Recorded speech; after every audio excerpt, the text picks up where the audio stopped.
Who you are is what you are now. And one of the hardest things that it was for people to identify in that class was the idea of just being thoroughly there. The idea of, and I know at one point somebody gave an example of, like, if you're washing dishes, wash the dishes. And somebody else said, oh, does that mean be the best dishwasher? No, that's ego. You don't want to feed that. That's not going to help you to try to be the best. To be there with the dishes, to be thoroughly mindful, and this is where mindfulness comes in. A lot of these concepts are things that have come from CBT and DBT are old. They are older than psychology itself, and we're just taking some very old practices and putting them to some new uses. So being able to be Zen-like and approach the here and now is really critical. There's a Zen riddle that is often used, and I remember we talked about it in that class. A monk is walking in the forest one day, and he hears stealthy footsteps behind him.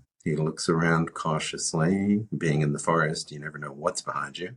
He happens to see a tiger following him. He says, uh-oh, and he starts to walk a little faster, thinking maybe the tiger's just out for a stroll and he's not really going to do anything. The tiger starts walking faster, and then pretty soon the monk starts to run.